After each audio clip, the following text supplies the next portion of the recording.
जब अल्लाह ताला ने बनी इसराइल के 3 आदमियों को आजमाने का इरादा किया तो उसने एक फरिश्ता भेजा। ये 3 ऐसे लोग थे जिन्हें दुनिया ने तकरीबन भुला दिया था।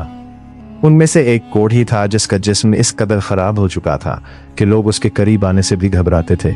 दूसरा गंजा था जिसके सर पर सफ़ेद दाग थे और लोग उसे देखकर मुना फेर लेते थे। और तीसरा अंधा था जिसके लिए दुनिया अंधेरे में डूबी हुई थी।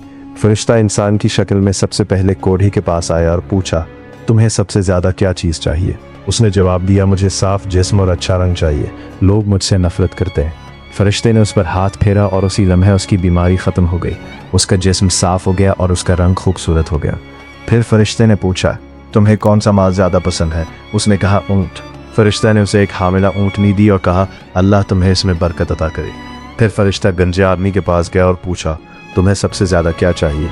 उसने जवाब दिया, मुझे अच्छे बाल मिल जाएं और ये दाग ख़त्म हो जाए, लोग मुझसे नफरत करते हैं। फरिश्ते ने उसके सर पर हाथ फेरा और उसी लम्हे उसके खूबसूरत बाल आ गए और दाग भी ख़त्म हो गए। फिर फरिश्ते ने पूछा, तुम्हें कौन सा माल पसंद है? उसने कहा, गाय। फरिश्ता ने उसे एक हामिला गाय दी और कहा, अल्लाह तुम्हें इसमें बरकत अता करे। फिर फरिश्ता अंधे आदमी के पास गया और पूछा, तुम्हें सबसे ज़्यादा क्या चाहिए?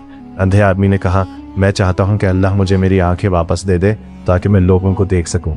फरिश्ते ने उसकी आंखों को छुआ और वो फ़ौरन देखने लगा। पहली बार दुनिया उसकी आंखों के सामने थी। फिर फरिश्ते ने पूछा, तुम्हें कौन सा माल पसंद है? उसने जवाब दिया, भेड़ बकरियाँ। फरिश्ते ने उसे एक हामिला भेड़ दी और कहा, अल्लाह तुम्हें इसमें बरकत दे। कुछ साल गुजर गए। इन तीनों के जानवरों ने बच्चे दिए और वो बढ़ते गए, यहाँ तक कि हर एक के पास जानवरों से भरी हुई एक पूरी वादी हो गई। कोढ़ी आदमी ऊँटों की वादी का मालिक बन गया, गंजा आदमी गायों की वादी का मालिक बन गया और अंधा आदमी भेड़ों की वादी का मालिक बन गया। वो 3 फ़कीर अब 3 अमीर आदमी बन चुके थे। एक दिन अल्लाह के हुक्म से वही फरिश्ता दोबारा ज़मीन पर आया, लेकिन इस बार वो एक फ़कीर मुसाफिर की सूरत में था। पुराने कपड़े, टूटे हुए जूते और चेहरे पर लंबे सफ़र की थकन। वो सबसे पहले इस शख्स के पास गया जो पहले कोढ़ी था और अब सेहतमंद और बहुत अमीर हो चुका था। फरिश्ते ने कहा, मैं एक मुसाफिर हूँ, सफ़र में मेरा सब कुछ ख़त्म हो गया है, अब सिर्फ अल्लाह और तुम्हारा सहारा बाकी है। इस अल्लाह के नाम पर जिसने तुम्हें साफ जिस्म और खूबसूरत रंग दिया, मुझे एक ऊँट दे दो ताकि मैं अपना सफ़र मुकम्मल कर सकूँ। वो अमीर आदमी बोला, मेरे पास बहुत सी जिम्मेदारियां हैं, मैं तुम्हें कुछ नहीं दे सकता। फरिश्ते ने कहा, लगता है मैं तुम्हें पहचानता हूँ, क्या तुम वही कोढ़ी नहीं थे जिससे लोग नफरत करते थे? क्या तुम फ़कीर नहीं थे?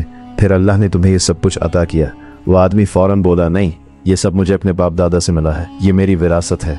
फरिश्ते ने कहा, अगर तुम झूठ बोल रहे हो तो अल्लाह तुम्हें फिर वैसा ही बना दे जैसा तुम पहले थे। फिर फरिश्ता इस गंजे आदमी के पास गया जो अब खूबसूरत बालों वाला और अमीर हो चुका था। फरिश्ते ने उससे भी वही सवाल किया, लेकिन उसने भी इनकार कर दिया और कहा कि ये सब दौलत उसकी अपनी है। फिर फरिश्ता तीसरे आदमी के पास गया जो पहले अंधा था और अब देख सकता था। फरिश्ते ने कहा, मैं एक मुसाफिर हूँ, सफ़र में मेरा सब कुछ ख़त्म हो गया है, अब सिर्फ अल्लाह और तुम्हारा सहारा है। इस अल्लाह के नाम पर जिसने तुम्हें तुम्हारी आंखें वापस दी थीं, मुझे एक भेड़ दे दो। वो आदमी फ़ौरन बोला, मैं अंधा था, अल्लाह ने मुझे आंखें दी, मैं फ़कीर था, अल्लाह ने मुझे अमीर बनाया, तुम जो चाहो ले लो। अल्लाह की कसम, मैं अल्लाह के नाम पर किसी चीज़ को रोक नहीं सकता। ये सुनकर फरिश्ते ने कहा, अपना माल अपने पास रखो, तुम तीनों को आजमाया गया था, अल्लाह तुमसे राज़ी हो गया है और इन 2 लोगों से नाराज़ हो गया है। पैगाम यह है कि अल्लाह अक्सर अपने बंदों को दूसरे बंदों के ज़रिए देता है, इसलिए अगर कोई मांगने वाला आए तो उसे खाली हाथ मत लौटाओ।